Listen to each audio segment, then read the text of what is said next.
Good morning all of you. मैं सुनील कुमार नाथ Dewadi intermediate college के online class में स्वागत करता हूं।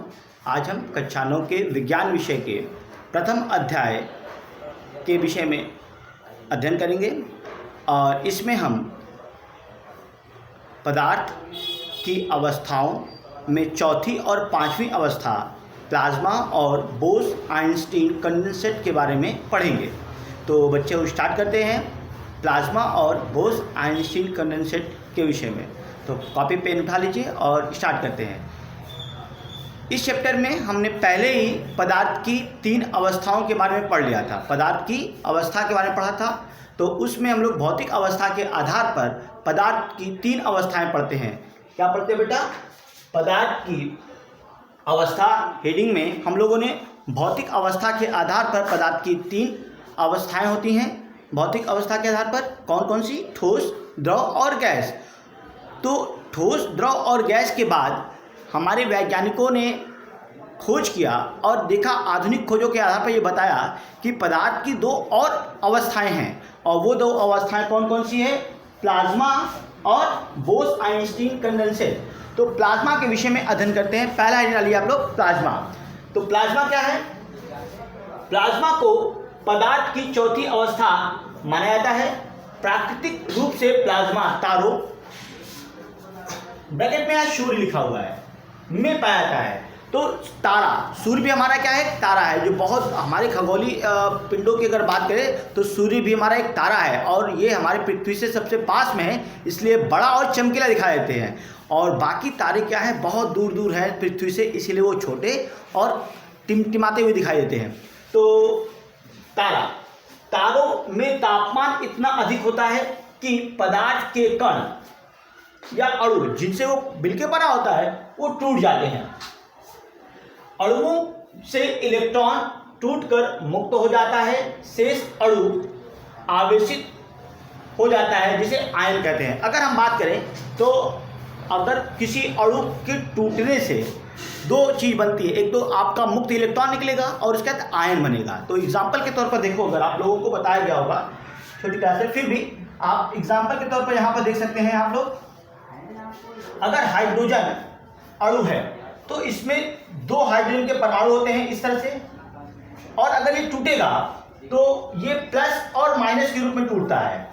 तो बेटा जब ये टूटता है तो इसी को हम लोग क्या कहते हैं? आयन कहते हैं। तो ये वाला प्लस है तो धन आयन, और ये वाला ऋण है तो ऋण आयन। और इसी चीज को हम लोग समझने की कोशिश कर रहे थे। तो जब ये टूटता है तो क्या बनाता है? आयन बनाता है। तो जिसे आयन कहते हैं।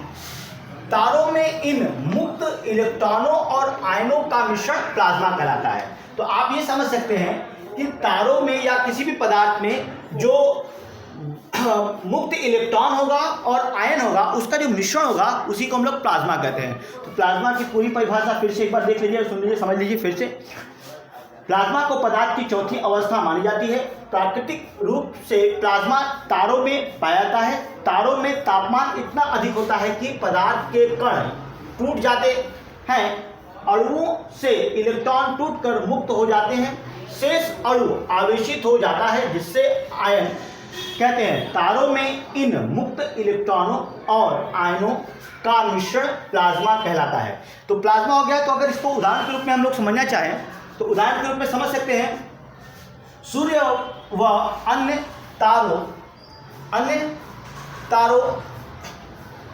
सूर्य व अन्य तारे अपने अंदर उपस्थित प्लाज्मा के कारण ही चमकते हैं। ये एक बहुत मुख्य पॉइंट है, आजकल परीक्षाओं में पूछा जाता है कि भाई सूर्य और तारे क्यों चमकते हैं। तो एक नया सिद्धांत जो आया, नए सिद्धांत के अकॉर्डिंग सूर्य व अन्य तारे अपने अंदर उपस्थित प्लाज्मा के कारण ही चमकते हैं। पृथ्वी पर मानव निर्मित फ्लोरोसेंट ट्यूब, ये बहुत ध्यान से पढ़िएगा, ये फ्लोरोसेंट ट्यूब और नियॉन बल्ब में प्लाज्मा होता है, जिसके कारण यह लाइट चली जाने के बाद भी काफ़ी देर जलता हुआ महसूस होता है या दिखा देता है कि जल रहा है।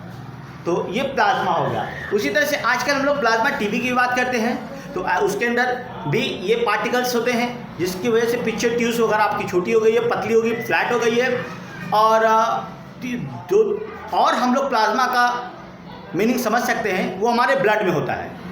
ब्लड में भी प्लाज्मा पाया जाता है। तो फिलहाल ये बायोलॉजी वाला ब्लड वाला प्लाज्मा नहीं है, ये इलेक्ट्रॉन और आयनों के कारण बना हुआ प्लाज्मा होता है। अगला आते हैं हम लोग बोस-आइंस्टीन कंडेंसेट। बोस-आइंस्टीन कंडेंसेट को नाम से ही क्लियर लग रहा है कि यहाँ पर किसी वैज्ञानिक बोस और आइंस्टीन के द्वारा ये खोजा गया था। तो ये बोस जो है हमारे भारतीय वैज्ञानिक हैं, इनका पूरा नाम भारतीय वैज्ञानिक है, ये इनका पूरा नाम सत्येंद्र नाथ बोस है। ठीक है बेटा, सत्येंद्र नाथ बोस। और दूसरे वैज्ञानिक जो हैं वो अल्बर्ट आइंस्टीन। तो इसकी परिभाषा देख लीजिए आप लोग, बोस आइंस्टीन कंडेंसेट। ये पदार्थ की आपकी 5वीं अवस्था है। तो सामान्य वायु के घनत्व के 1,00,000वें भाग जितने कम घनत्व वाली गैस को बहुत ही कम तापमान पर ठंडा करने से जो अवस्था प्राप्त होती है उसे बोस-आइंस्टीन कंडेंसेट कहते हैं। यह पदार्थ की 5वीं अवस्था है। तो इसे सर्वप्रथम सन 1920 में भारतीय वैज्ञानिक सत्येंद्र नाथ बोस तथा अल्बर्ट आइंस्टीन ने गणना के आधार पर बताया। अच्छा, भारतीय वैज्ञानिक बोस साहब और अल्बर्ट आइंस्टीन ये लोग फिजिक्स वाले वैज्ञानिक, फिजिक्स भौतिक विज्ञान वैज्ञानिक थे, परंतु इन्होंने जब गणना किया तो इनको लगा कि ये एक पदार्थ की 5वीं या नई अवस्था है। सन 2001 में अमेरिकी वैज्ञानिक एरिक ए कार्नेल,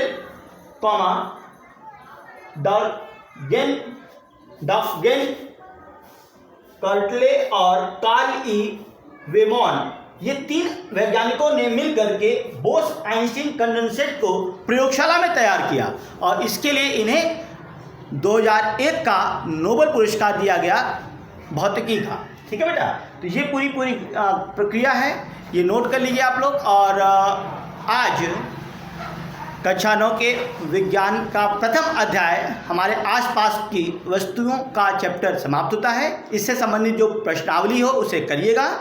अगर समझ में नहीं आए तो इसके लिए अगला वीडियो बना करके आपको उसमें जो प्रश्न उत्तर है उसको क्लियर करा देंगे। धन्यवाद।